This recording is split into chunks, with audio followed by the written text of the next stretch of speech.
So today, when we remember Tiananmen Square, when we remember the sacrifice of the Chinese people, we are looking at really something that should disturb everybody's conscience, but it has not really been able to move much of the world population. If something like that happened in Beijing in 1989, if that had happened in, for example, London or Paris or New York or even Sydney, how much of the world must have moved really? And it has failed to do, mainly because it happened in Beijing.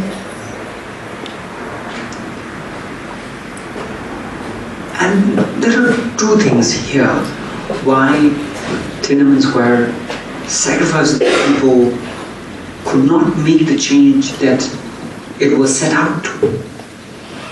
And most importantly, it has to do with the people of China. I think we have to commemorate, even if it is one of the worst events in the recent history of China. We have to commemorate, to give, to always have in memory what happens during this day first of hope for democracy in China, and after that with dreadful, awful repression against Chinese democratic people. And we have also not only to be in the memory, but to be in the present time, because till this day, till 89, Tiananmen Square and did not really blossom into full revolution is because the population in China have been engineered for almost about, and even at that time, for almost about 60 years, in the idea of a nation where every individual has been nurtured with the idea of a nationalism, where they have to be obedient and serve the nation and do not question the authority. And that is how the whole society has been engineered to create perhaps the biggest human society of obedience and no question. Anyway, today is the day to give a message to the Chinese government, Chinese political leaders, that they have to change. Now is the time to change. Made in China is okay, you can do it. But made in China is not only the solution.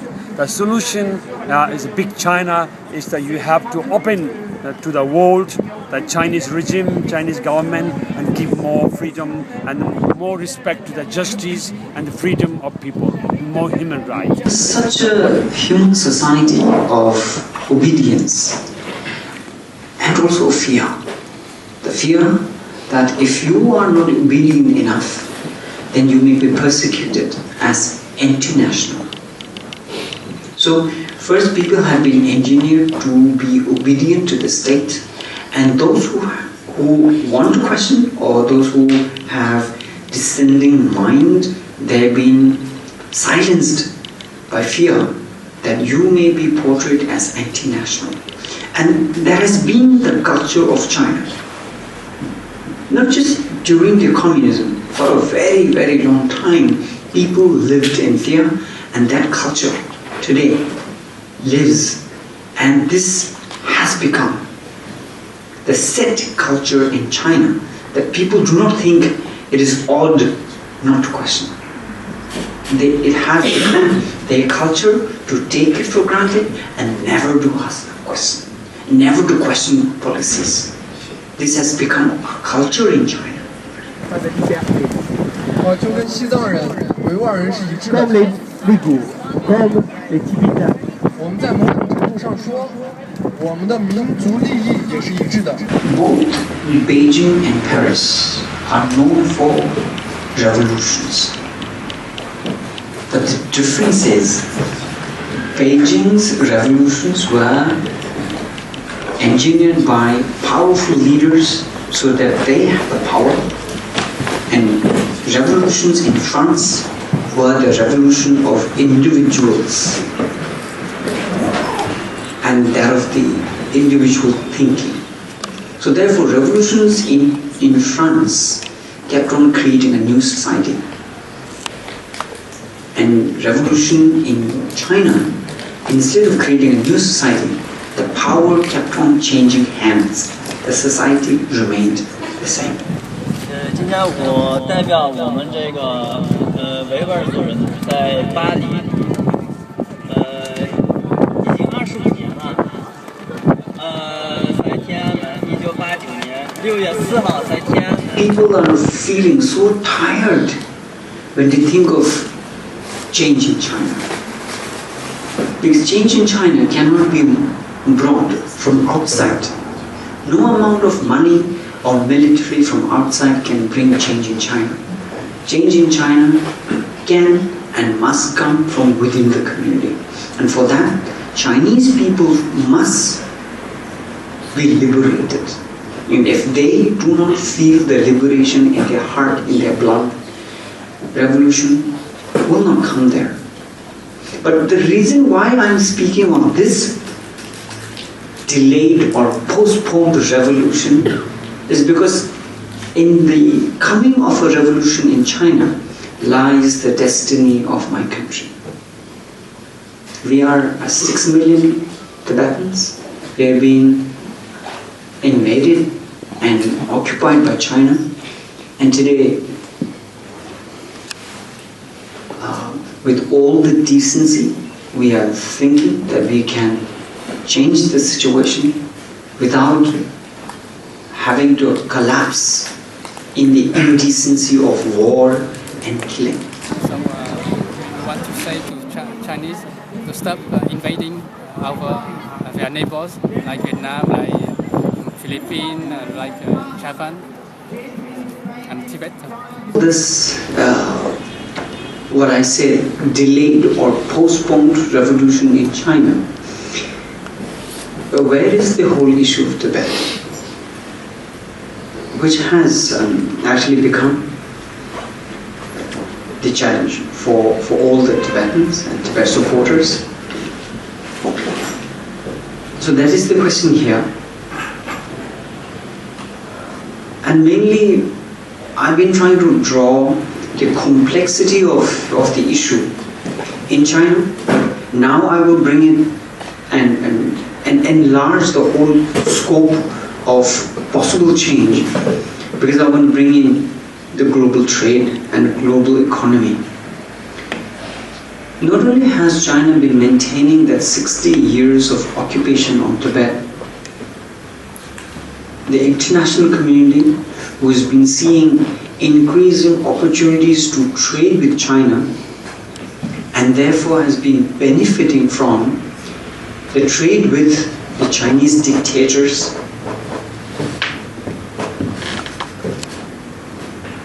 and that relationship between the Western countries and Chinese dictators has made the Western countries silent on the issue of democracy in China and freedom in Tibet. And as much as we would want the governments in Western countries to support Tibet, this real situation is opposite. The Tibetans and the whole Tibet issue is fearing that the Western countries may actually try to suppress the Tibetan movement, because they benefit, they trade with China, and Chinese government is making many of the Western countries in the obligation to put pressure on Tibetans and the Tibetan struggle.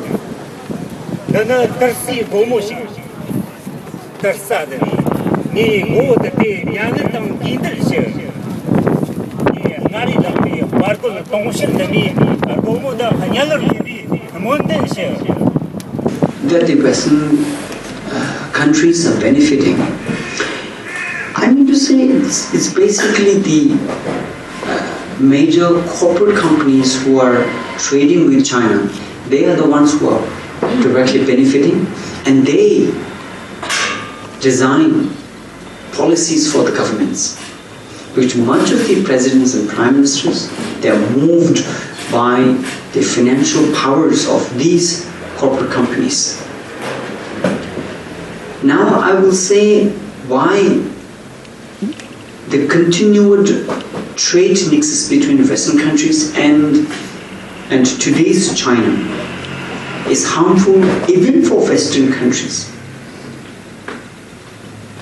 À Paris, c'est tout un symbole parce que c'est pas seulement une administration, c'est d'abord et avant tout un lieu citoyen de débat, de dialogue, de rencontre. Et c'est dans ce rôle que la mairie du 2e arrondissement et que le maire que je suis a vraiment beaucoup de plaisir à accueillir des personnalités tibétaines qui vont rencontrer le public français ou le public des Tibétains qui vivent en France, parce que c'est un combat qu'il faut continuer sans cesse à mener pour que le Tibet puisse retrouver ses droits à exprimer sa culture, sa langue, à être autonome et non pas considéré comme une simple province d'un grand pays qui est tout aussi respectable, mais qui, en l'occurrence, c'est ma conviction, se trompe en pensant que le Tibet est une simple province de ce grand pays. This thing called Made in China is basically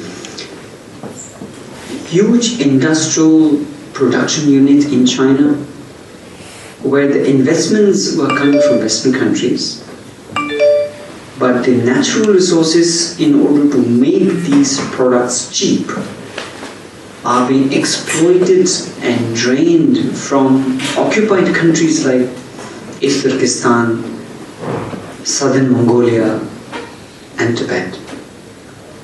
And China has been suppressing the freedom of these people in these occupied countries, and the natural resources have been coming to China, and that natural resources go into these industries producing cheap made in China products.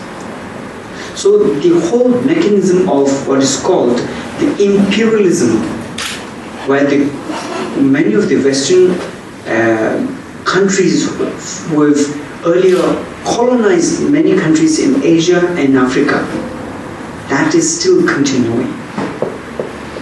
And sadly, it is happening in my country, Tibet. Now, in order to produce cheap made in China production, only getting free natural resources is not enough. It requires labor.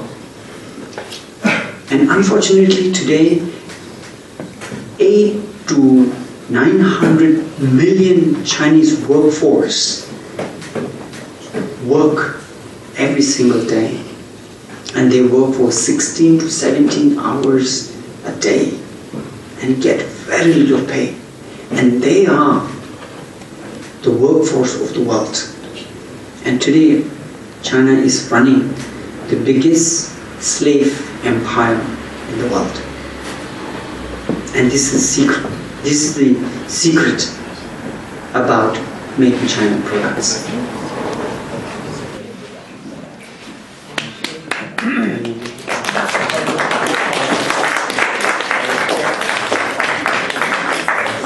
Made in China production, it doesn't benefit the Chinese people.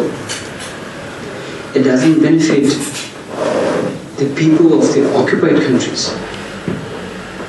So the question is, who is actually benefiting out of this? It benefits these corporate companies. It benefits these dictators in China who are military officers, who are in the governments, and they send their children to foreign countries to study in the best universities. They have already set up their own businesses in Western countries. So the benefits are being reaped by the corporate companies in the West and these Chinese dictators in China. And the reason why I said earlier that it is not in the interest of Western countries is because most of the Western countries who trade with China are suffering from trade deficit.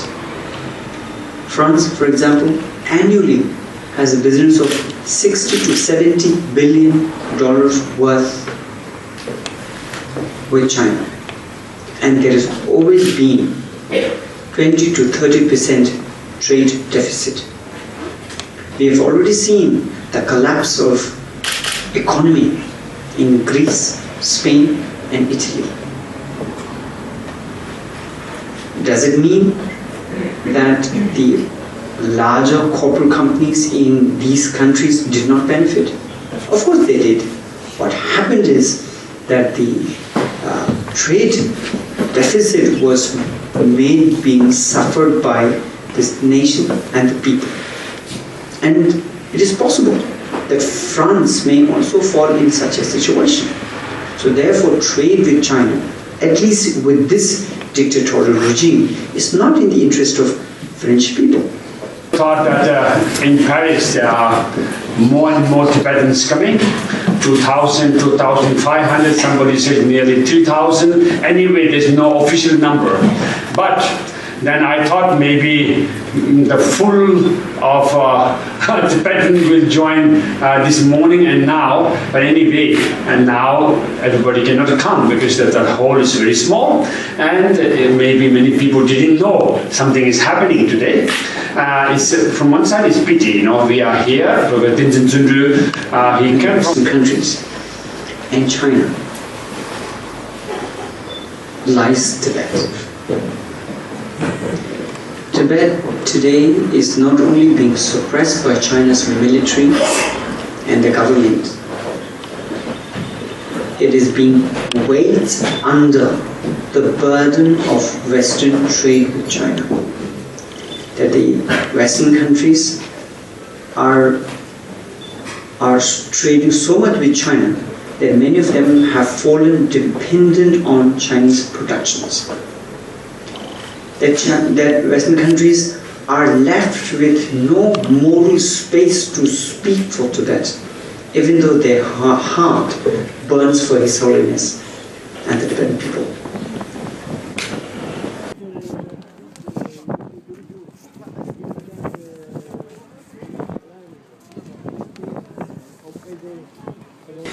So this situation has degenerated human relations to such a low level that today number of Western countries are left with no language to speak humanity. They speak only in the language of money. And therefore when I meet government officers in the West or company owners, instead of saying, please help me, support us, I say to them, take responsibility of your money. Your money is killing our people. Your freedom is our burden. And therefore, you need to be accountable to your trade with China. And here, when I say us, I'm not just talking about Tibetans. I'm talking about all the people who are suffering under the dictatorial regime of China today. And this is particularly important that I'm speaking on the 25th anniversary of Tiananmen Square massacre. If Tibetans, they are okay, they're only praying Buddha, Dharma, and Sangha, long like the Lama praying, only, there's no news in the world. Even though there's a repression, even that people are detaining, people are imprisoning, but there's no news. But when there's a peaceful method, there's no news. When there's bloodshed, when there's violence, and then the news comes. So this is one way I think the Tibetans are really now the over limit of their patience. Since they were born. Sadly, media is mostly run by these corporate companies, and they are not willing to speak about Tibet, which may actually disturb their own trade with China.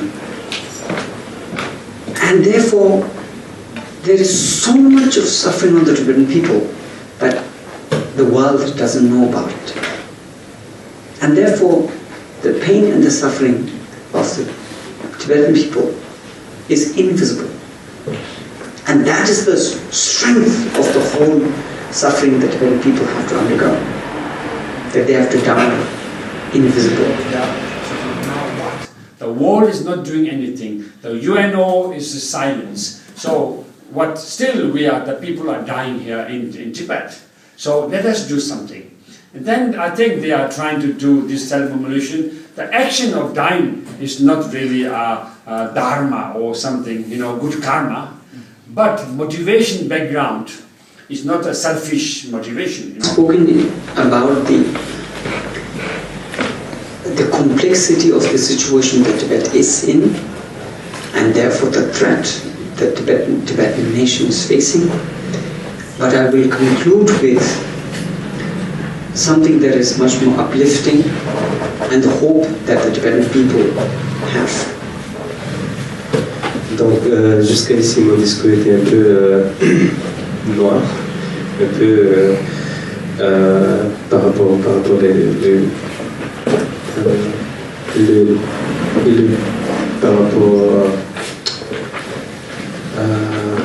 le poids lourd qui subit aujourd'hui la nation Tibet.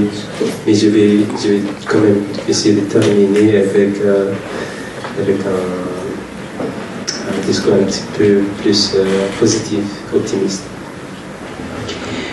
The Tibetan struggle from within the community for the past 60 years has increased in strength spiritually, emotionally, and political awareness has created intellectual unity within the Tibetan community. And therefore, Tibetans today are united, politically aware, and therefore our strength is strong as ever before. The Tibetans have never been so united, and our intellectual and our spiritual power has never been strong like this as ever before. And they're two united under one leadership. Donc, malgré tout ça, malgré les 60 ans d'occupation par la Chine, aujourd'hui, la communauté tibétaine, le peuple tibétain, on est beaucoup plus unis. Et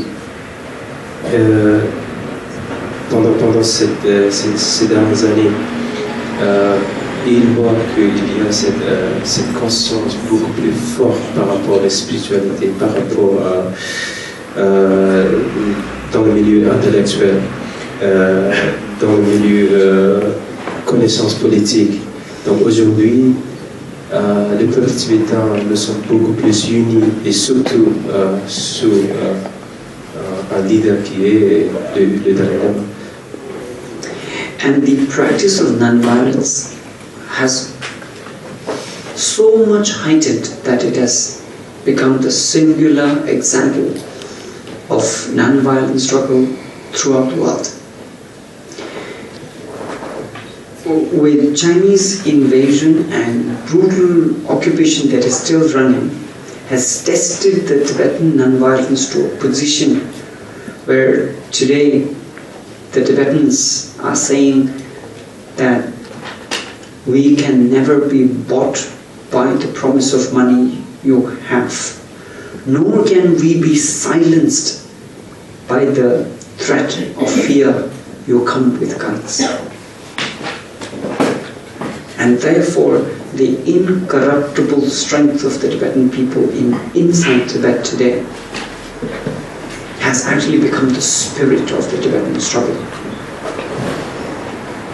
And I constantly seek hope from this unique spiritual strength of the Tibetan people. Our people have given up our lives by even setting fire to their body and dying, and yet not causing any harm to the Chinese. And there can be no bigger strength than this, not even nuclear weapons.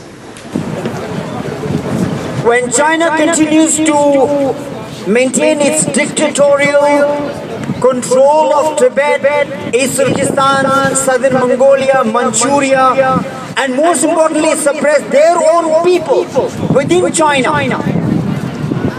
governments around the world trade with China. And therefore, Tiananmen is the conscience of the world, that the world must remember that there is no exchange possible between human rights and money.